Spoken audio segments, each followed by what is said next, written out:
La dernière étape de notre voyage du nord au sud du Vietnam nous emmène enfin à la capitale.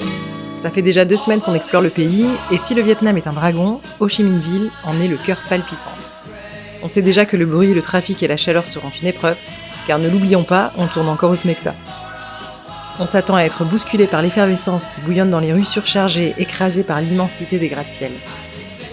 On savait qu'on finirait notre voyage par un retour à la modernité, qui en toute honnêteté ne nous avait pas vraiment manqué.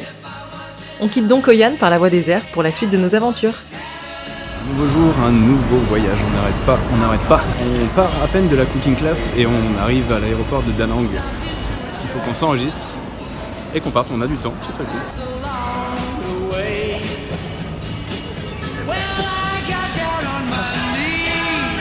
Putain, ça fait long.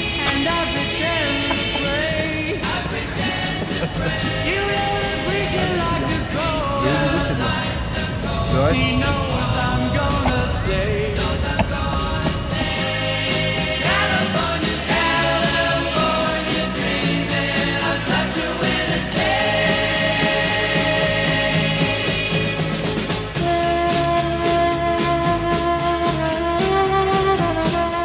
On vient d'arriver à Saigon, je suis très fatiguée. Anthony, il a réservé une super chambre. Ah oui, la vue. La vue, c'est pas dégueu. Ouais.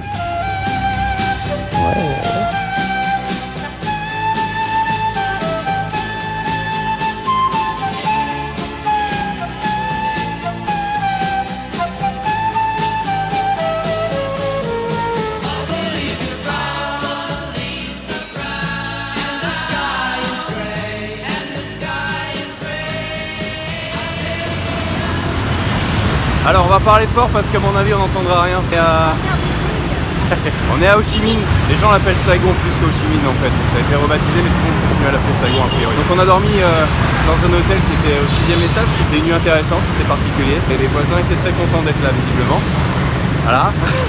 Initialement on avait prévu de faire un bus night qui nous amenait au bout de 7 heures à la frontière du Cambodge pour faire une nuit là-bas. Enfin, c'était un peu hardcore juste pour ça, donc en fait on change un peu les plans, on va partir plutôt sur une journée à Saigon complète, une nuit à Saigon, demain matin on prend un bus qui nous amène à 3 heures d'ici, qui sera déjà dans le delta du Mekong, donc ce sera déjà un bon aperçu, donc on va juste faire une journée, une nuit et une journée, et ensuite on refera de nouveau 2 jours sur Saigon, parce que la ville est vraiment énorme, il y a 9 millions d'habitants, on a prévu de faire musée, enfin 2-3 petites choses un peu sympas. Et là du coup on marche à pied, je sais pas si on voit depuis tout à l'heure, mais il y a un flow incessant, ça ne s'arrête pas.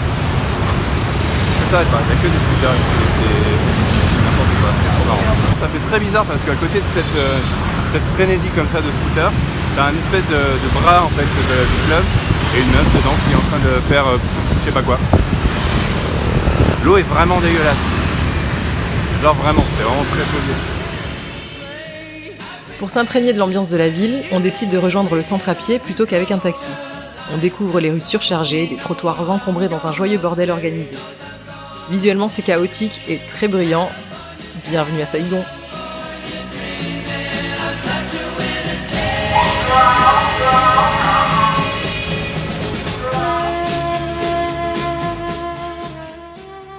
Donc là, on est dans notre petite chambre à Saigon. Pas très grande chambre, pas super clean, mais on est sur une chambre qui nous a coûté, je crois, 14 €, 12 €. Vraiment pas très cher, ça reste propre.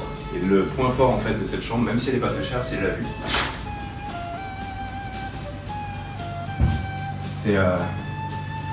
On voit super bien le...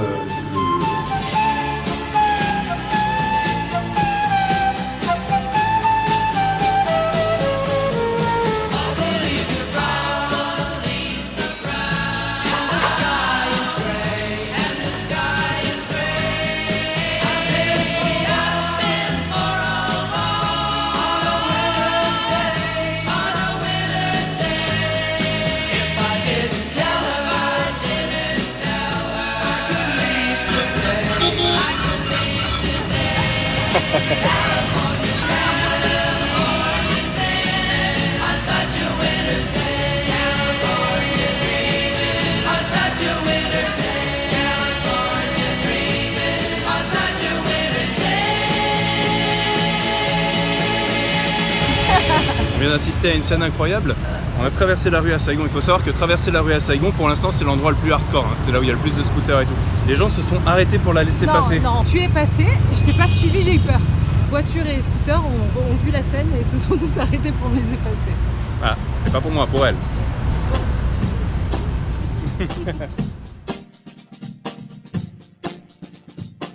L'avantage des grandes capitales, c'est qu'on y retrouve de grands parcs arborés où la température est plus fraîche, qui permettent de fuir quelque temps le brouhaha des moteurs. C'est super amusant de voir les habitants profiter de ces lieux pour se retrouver et y pratiquer leurs loisirs. Ça,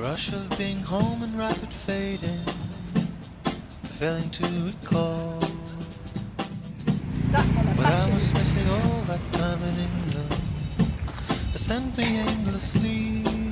La vidéo va faire mal au cœur.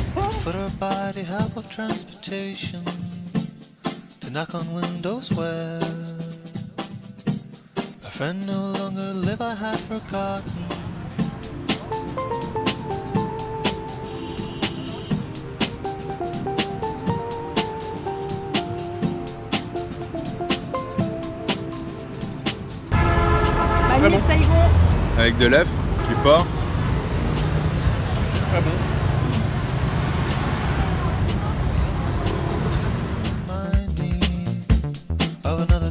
On est quand même à Saigon et il y a des lieux incontournables à visiter comme la Poste Centrale, construite en 1891. Vestige de l'architecture coloniale française, sa charpente est même signée par Gustave Eiffel. Quand j'étais petite, c'est d'ici que nous avions envoyé nos cartes postales, ma famille et moi, alors ça me semblait évident de refaire pareil 25 ans plus tard.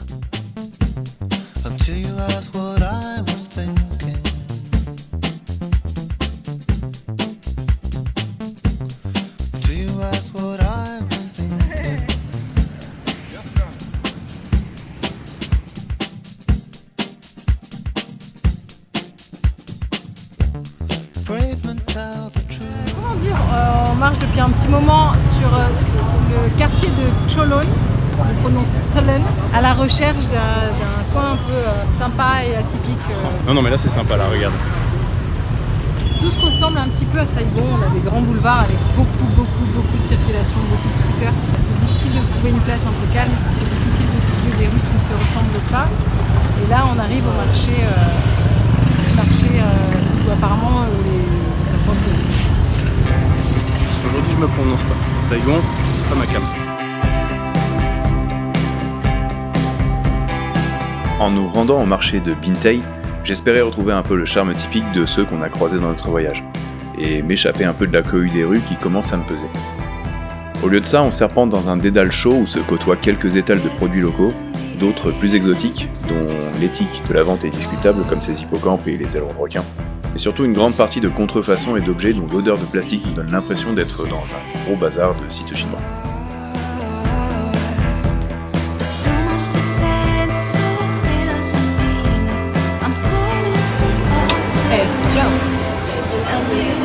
C'est pas des herbiers.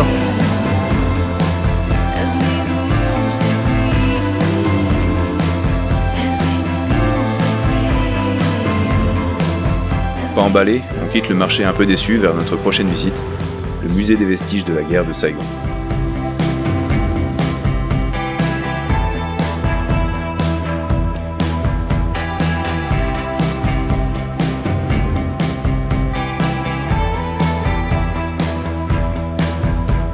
La guerre du Vietnam, j'en ai vu beaucoup d'images, beaucoup de films qui en traitent, Forrest Gump, Full Metal Jacket, Platoon. J'ai joué à des jeux vidéo dessus, j'écoute beaucoup de musique de cette époque, les Stones, Buffalo Springfield, Hendrix. Je connais cette guerre et son époque et pourtant, je n'imaginais pas combien ce musée allait me bouleverser.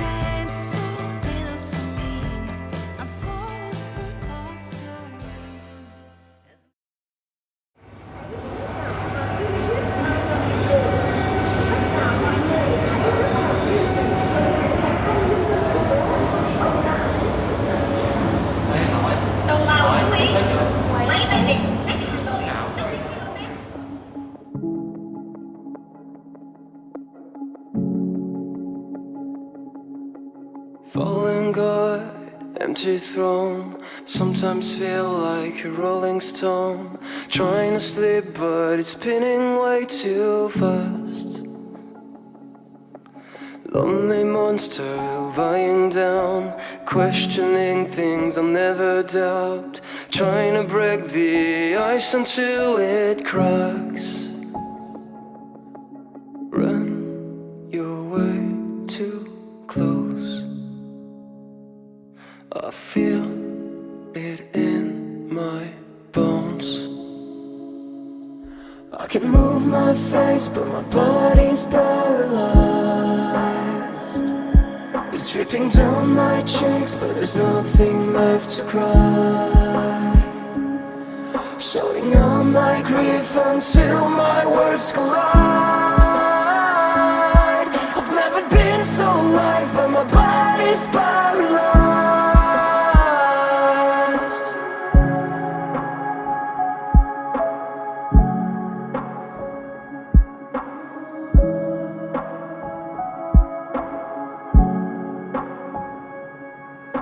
Feel the sounds, hear the moans, ricocheting of all the walls. Give me nothing, cause I can give it back.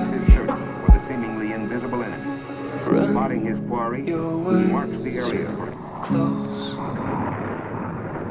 I feel it in my bones. I can move my face, but my body's paralyzed. It's dripping down my cheeks, but there's nothing left to cry. Shouting out my grief until my words collide. I've never been so alive, but my body's paralyzed.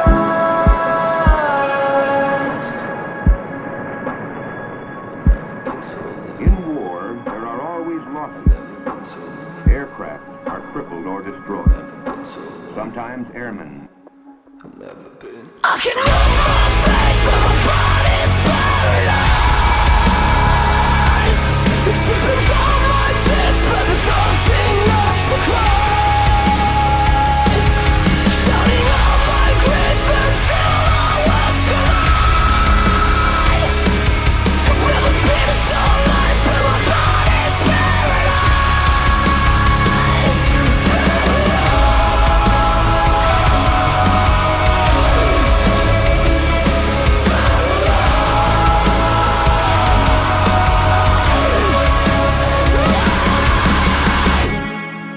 You're way too close. I feel it in my bones.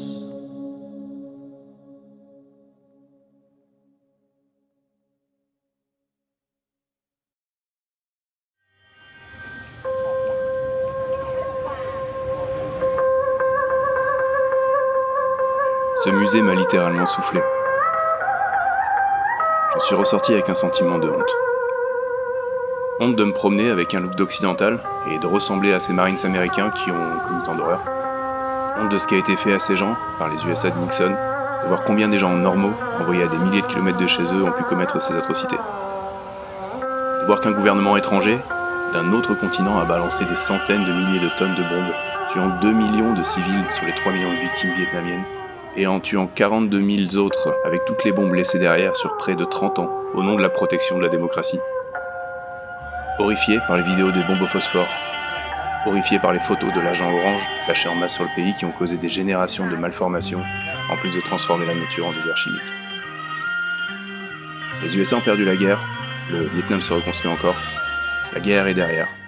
Ce musée m'a ouvert les yeux et j'en ressors profondément bouleversé.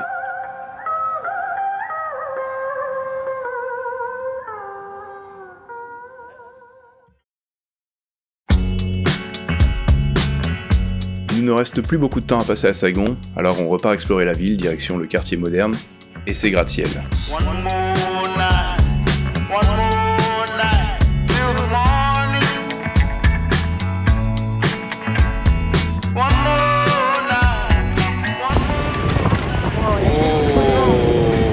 Ça c'est un peu comme la balle de hack, parce que ça fait avec des plumes et tous les gamins jouent avec ce petit machin là. Du coup on en a acheté pour les gamins de chez nous. On s'en est pris un pour nous. Je te fais la passe. I'll be alright in the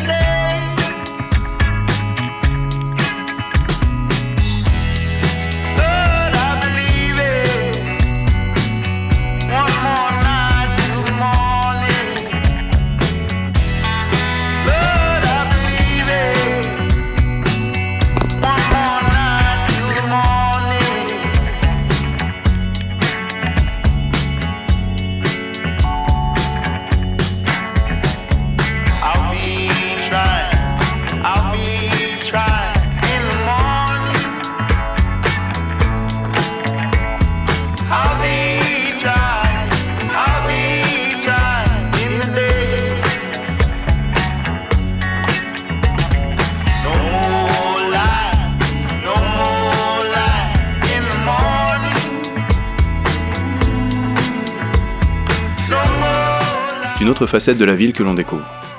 Les rues sont beaucoup moins peuplées, les boulevards sont larges, tout est plus moderne et contraste fortement avec les autres quartiers surchargés. Ici, c'est boutiques de luxe, grands restaurants et bars chics.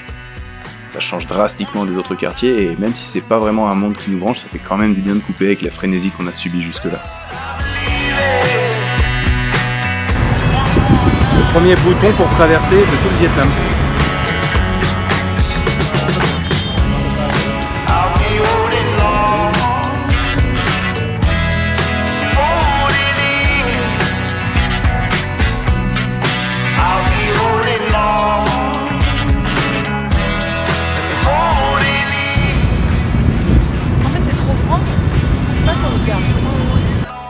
Définitivement, finir notre voyage par Saigon, c'est difficile. On n'arrive pas à retrouver l'authenticité des autres régions et l'effervescence de la ville nous étouffe plus qu'elle nous enthousiasme. En plus, nos aventures gastriques des derniers jours nous ont beaucoup fatigués et la chaleur étouffante nous rend méfiants de la street food, ce qui joue certainement sur l'appréciation qu'on se fait de la ville.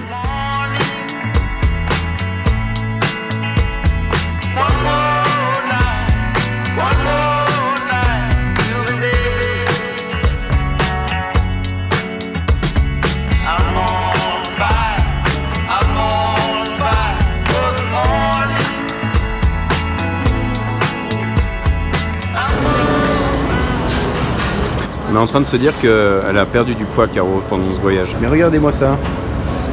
J'ai vu sur les vidéos. Un petit poulet. J'ai plus de jambes. Donc en fait, moi je suis contente quand la bouffe arrive, essentiellement. Le résumé de mon voyage, c'est ça. Ça allait mal, très très mal, parce que j'ai été malade pendant longtemps. Là, je pense que je peux remanger et je suis ravie.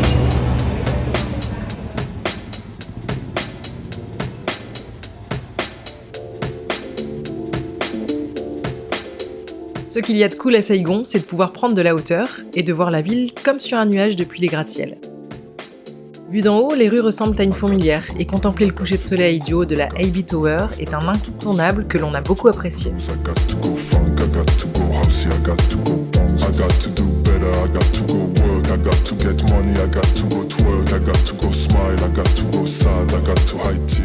Après ces semaines de voyage route, retrouver un peu de standing en sirotant un cocktail sur un rooftop me plaît bien.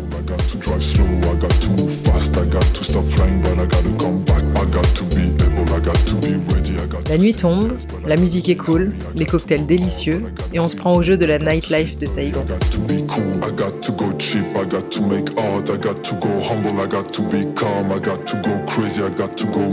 On se rend ensuite dans un autre rooftop, bien plus insolite, le Leffe Bar.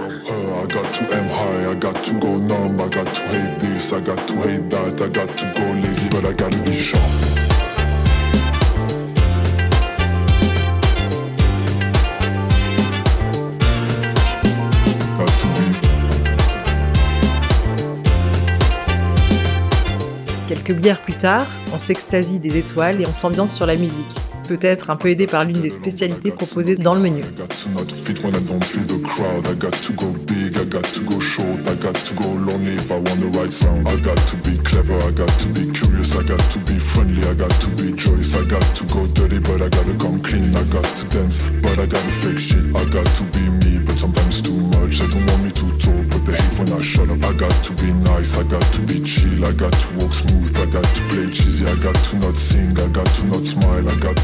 Vue du ciel, ça va.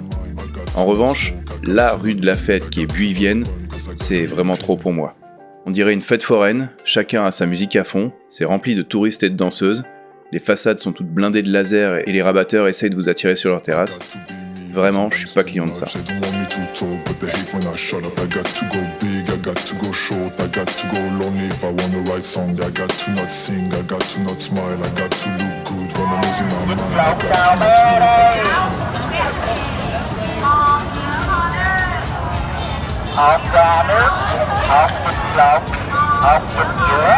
génial.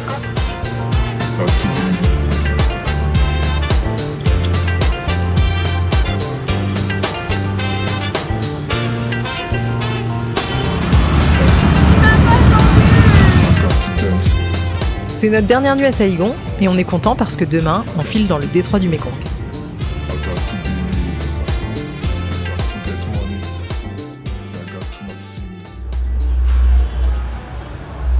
Il fait chaud.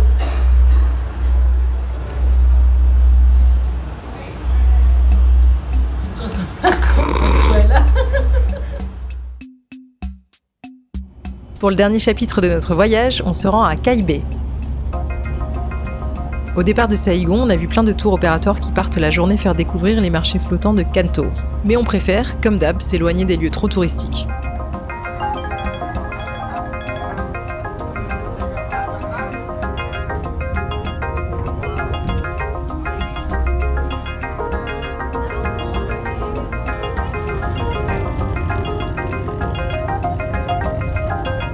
Nous sommes dans le bus pour Cai Bay. C'est un bus local, avec les locaux. Et en fait, dans le coffre, en dessous, on entend des petits piou. Parce que je pense qu'ils trimballent des caisses de poussins. Voilà, ça sent la merde de poule dans le bus. Je crois que je vais pas tenir les 4 heures.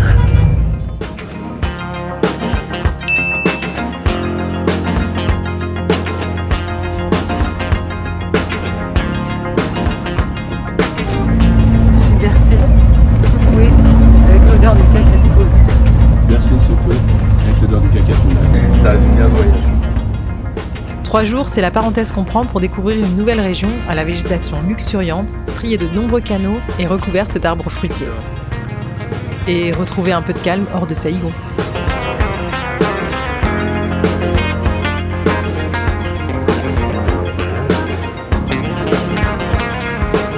Petit coup de gueule un peu là, moi je suis un peu, ça m'a un peu gavé. On est arrivé à Cai Bay, faute de ma part, je marque Cai Bay sur Booking et on book un homestay qui a l'air vraiment sympa et tout le bordel, trop facile d'accès, t'as juste à traverser le ferry et puis t'es à 300 mètres à pied, trop cool.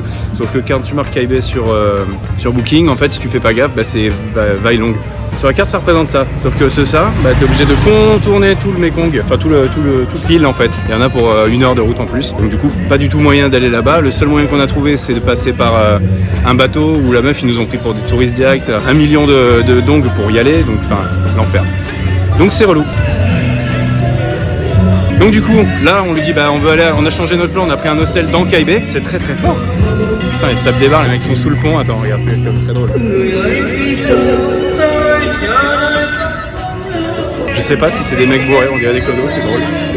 Ou juste des mecs qui profitent de l'ombre.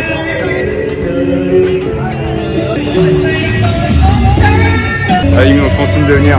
On va aller voir ? Ils font signe de venir. Bon bref, on n'y est pas allé. Pour faire très court, du coup on a changé nos plans, on a pris un autre homestay qui est à 2 km du ferry. Et la meuf qui nous avait dit ouais non, c'est 900 000 pour aller là-bas, c'est le seul moyen. Hello. Il n'y a pas d'autre solution, donc il faut faire ça. Après, si vous le faites pas tout de suite, c'est con, parce qu'après il va faire nuit, vous allez être en galère. Elle nous dit sinon je propose un tour, c'est 300 000 par personne.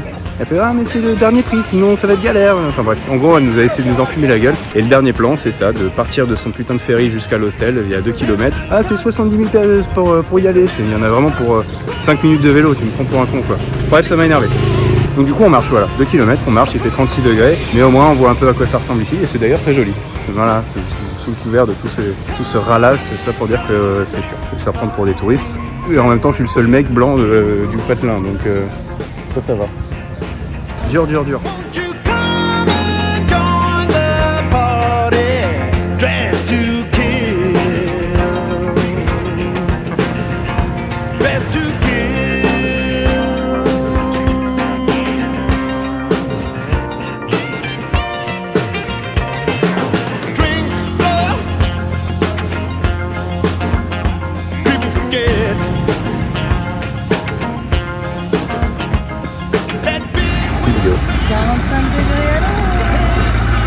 Imaginez-vous au soleil. Heureusement que j'ai mon chapeau chinois.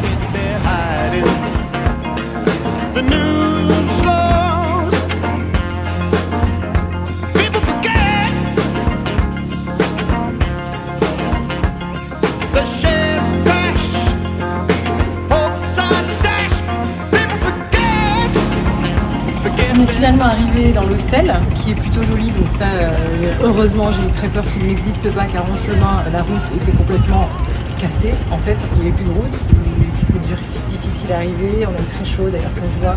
Les moustiques m'ont attaqué de partout. Et finalement, on arrive dans un endroit qui est propre, qui est grand, et où on est bien accueillis, où on va boire une bière là en bas. Soulagement.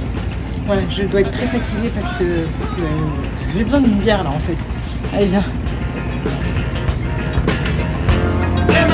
C'est le Mekong, quand même. Mekong.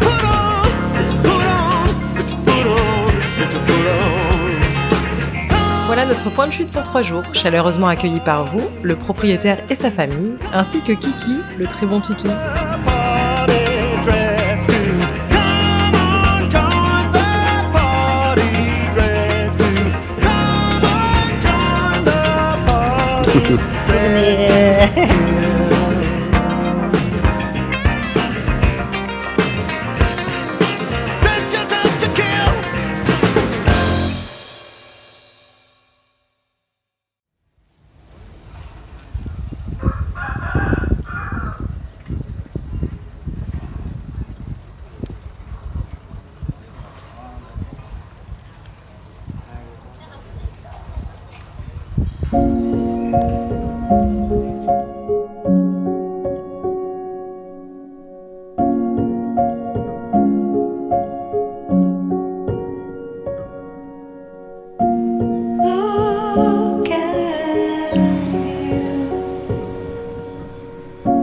Running away from what had caught you,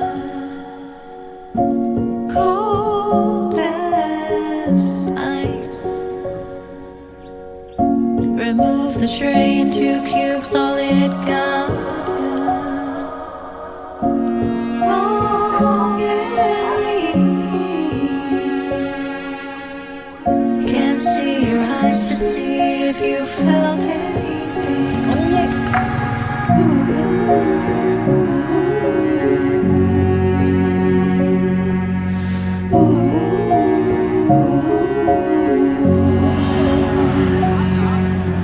C'est trop bien là.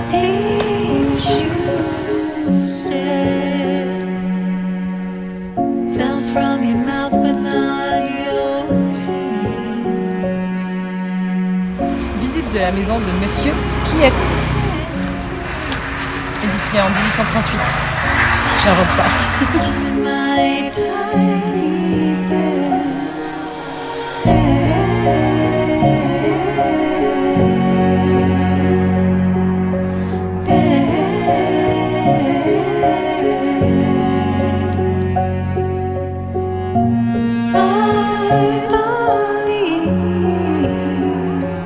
Les berges du Mékong sont tellement calmes, ça fait vraiment beaucoup de bien. On y retrouve la nature, il n'y a plus de klaxons, plus d'immeubles. On retrouve enfin ce qu'on est venu chercher au Vietnam. De l'authenticité, une parenthèse loin du monde, presque une forme de poésie. Et puis, au détour d'un virage, dans le soleil couchant, le hasard nous a réservé une très belle surprise. I admit I am weak, I know you're strong. Did I not do enough to make you warm? I fought to keep on my crumbling wall. You still never thought if it got hard, you would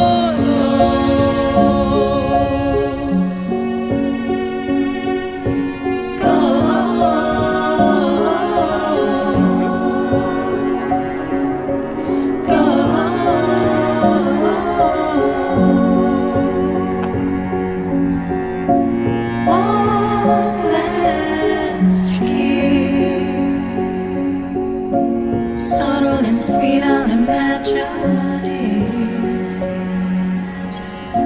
Say goodbye from far away so you don't see me cry.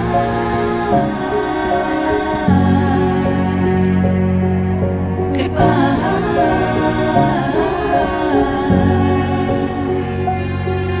Goodbye.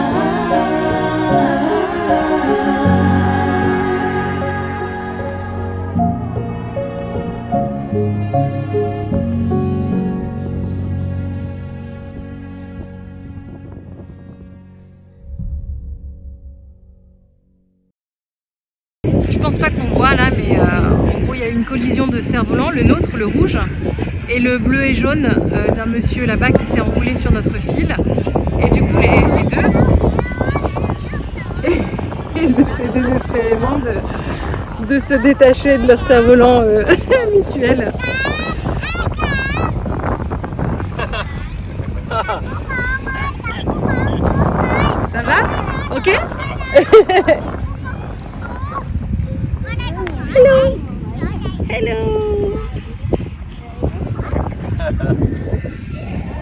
Voilà, on va aller redescendre.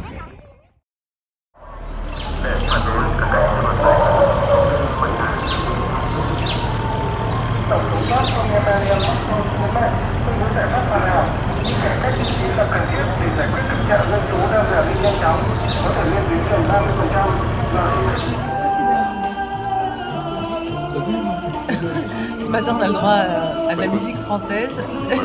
On est français, donc musique française.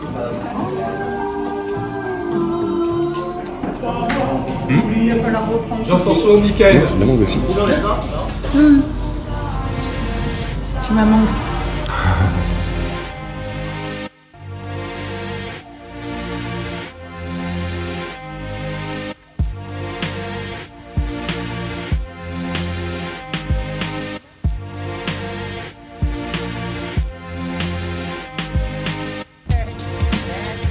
Wu est une personne vraiment extraordinaire. Gentil, souriant, très souriant. Il adore sa région et propose de la faire découvrir en bateau. Alors pour cette dernière journée, on embarque avec lui sur les flots du Mékong. On ne sait pas trop ce que nous réserve la visite, on se laisse porter au fil de l'eau.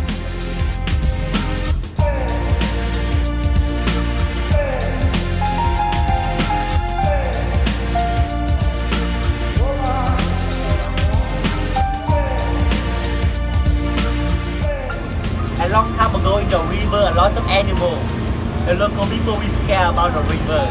And most of the people Buddhists who put that camp down and said, don't worry about the local people. When the guy you have with you, season, not in the Mekong every time. Because the Mekong is going to one day. On est de retour dans le tout petit marché à Kai Bay. Avec vous, cette fois ce matin, on fait un tour avec lui en bateau. C'est le marché qu'on avait traversé un peu à l'arrache et surtout dans l'après-midi. Il n'était pas très...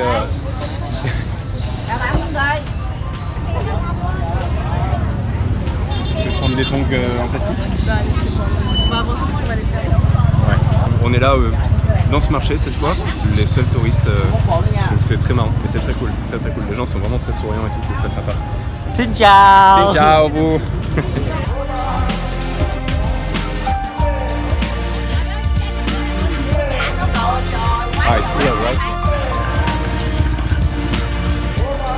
On redécouvre un marché très animé, plein de produits du coin et de gens souriants. Très petit, il est couvert de toiles basses qui m'obligent à baisser la tête pour ne pas y rester accroché.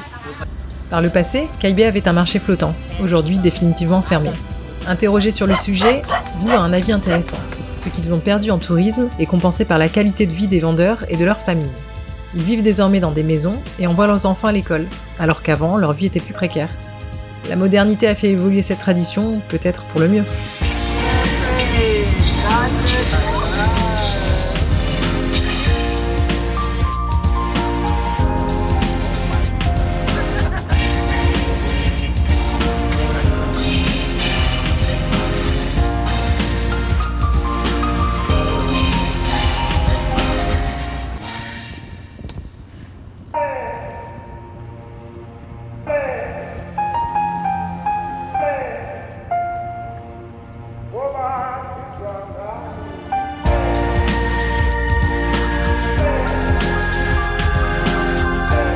Afin de s'enfoncer dans les arroyos du Mékong, Wu nous fait monter sur de plus petites barques propulsées à la rame. On ne sait pas où on va, c'est l'aventure. Ça bouge un peu plus celui-là, hein. Comment ça va? Je chante du Pocahontas là. Ah oui, vas-y. Ça bouge un peu. Là, je connais Caro, ça bouge un peu. Ça tangue à gauche à droite comme ça. Angelina Jolie en mission. C'est-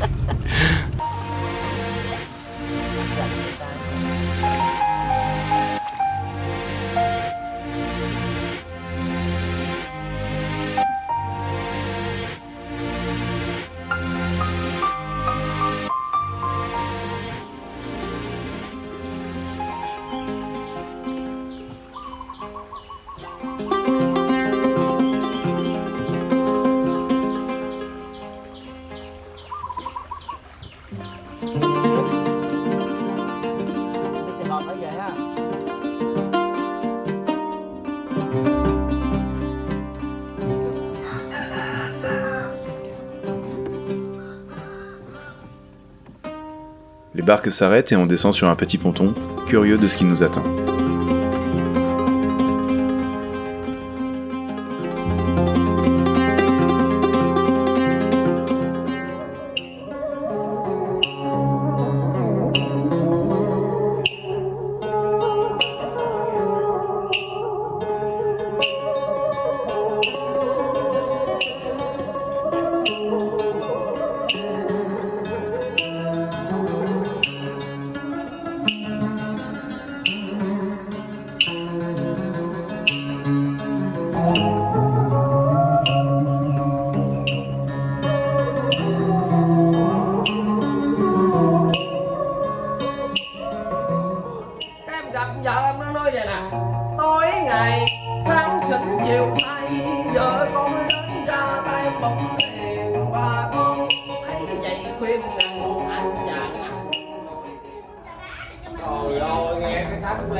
Bon, vu mes piètres performances, ils sont vraiment pas prêts de m'embaucher, alors continuons la visite.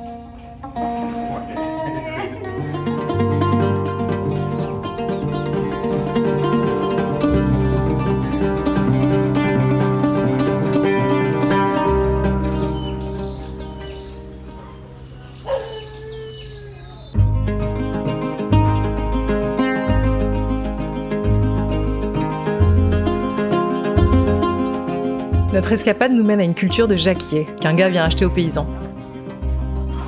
Ces énormes fruits odorants, mélange d'ananas et de mangue, sont autant consommés pour la nourriture que pour le latex produit par l'arbre.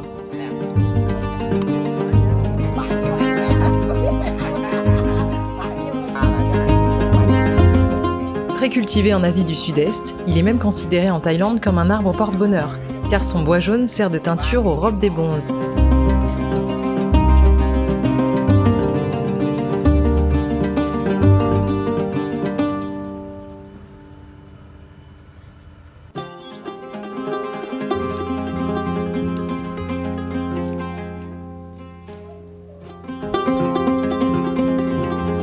Plus tard, nous sommes accueillis dans une famille pour partager un atelier de vannerie, des objets tressés en fibres végétales comme des paniers, des tapis ou encore des petits bracelets, comme ceux qui nous ont été offerts.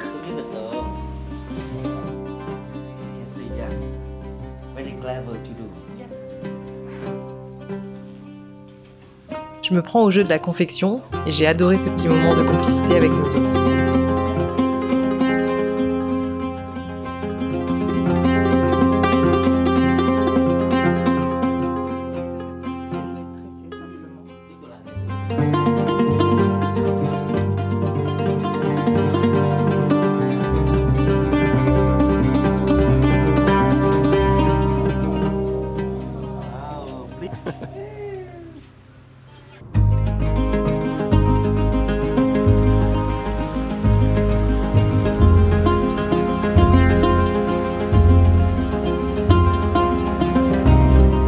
Dériver au fil du Mékong a vraiment été agréable, et on a beaucoup apprécié ce que vous nous a fait découvrir.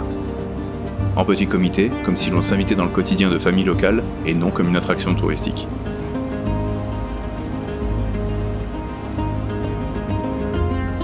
Les maisons sur pilotis et la chapelle de Kai Bae nous accueillent pour la dernière partie de cette excursion, et c'est un paysage unique que l'on n'est pas prêt d'oublier.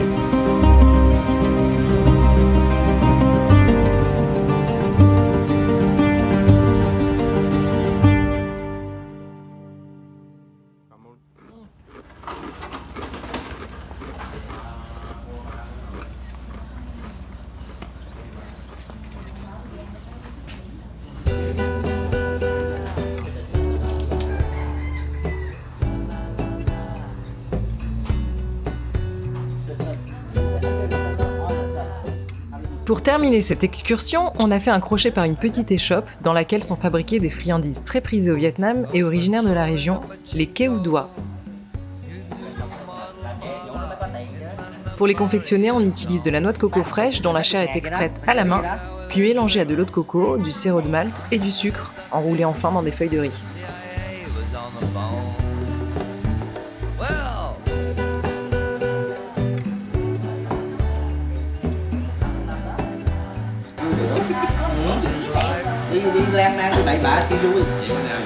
C'est très bon, mais ça colle aux dents. Les cosses de riz servent à alimenter le feu pour préparer les feuilles qui enveloppent les keudua, mais aussi pour faire chauffer du sable noir qui sert à préparer du riz soufflé, comme on nous en a fait l'aussi amusante que spectaculaire démonstration.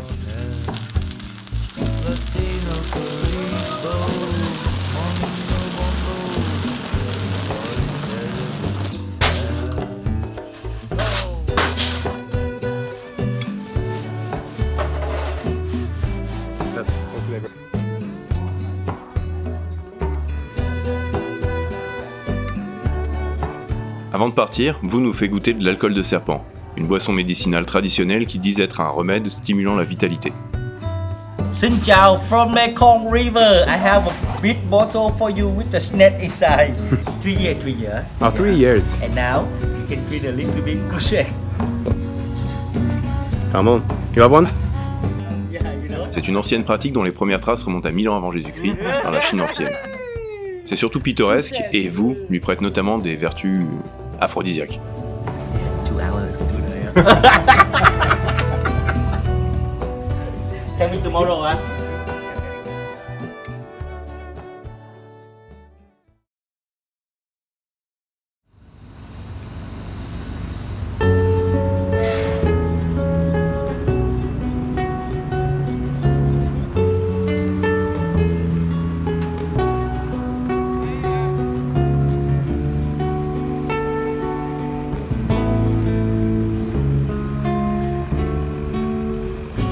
L'excursion se termine, tout comme notre étape dans le Mekong ainsi que notre voyage.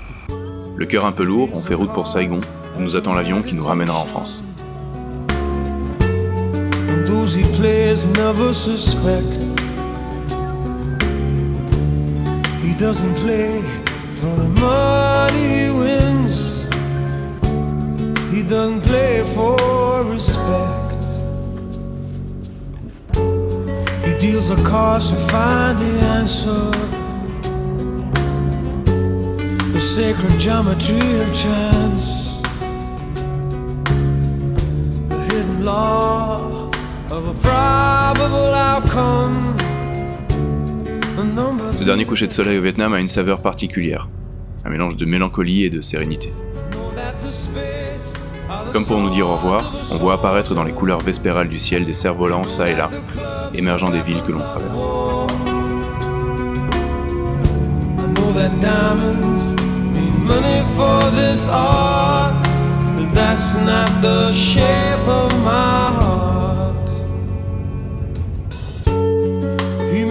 Quand je suis dans l'aéroport au retour d'un voyage, j'ai toujours la gorge serrée à l'idée de revenir à la vie normale. C'était mon premier long voyage avec Anthony. On n'est pas parti en vacances, on s'est imprégné de la culture du Vietnam, on a traversé le pays du nord au sud et on a découvert qu'on avait la même vision du voyage. Il me tenait à cœur ce voyage, je voulais vraiment y retourner avec mes yeux d'adulte pour reconnecter un peu avec mes racines. On ne peut pas s'empêcher d'être un peu triste en se rappelant tout ce qu'on a vécu, mais on sait que ce beau souvenir restera gravé dans nos mémoires.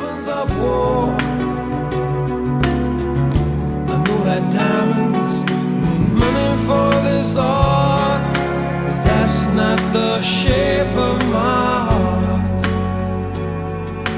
That's not the shape of my heart.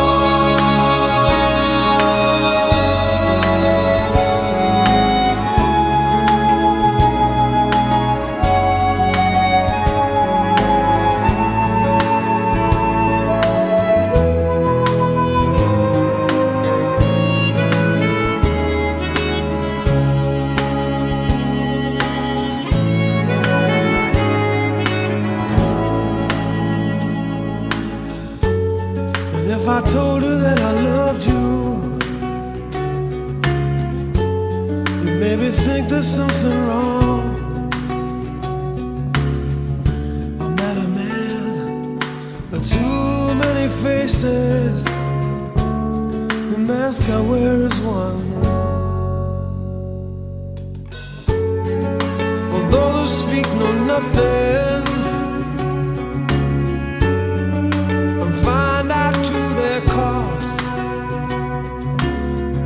like those who curse their luck in too many places, and those who fear are lost. I know that the spades are the swords of a soldier. I know that the clubs are weapons of war. I know that diamonds mean money for this art, but that's not the shape of my heart. That's not the shape of my heart. That's not the shape. Merci à vous d'avoir suivi ce voyage. On vous dit à bientôt pour de nouvelles aventures. Shape of my heart.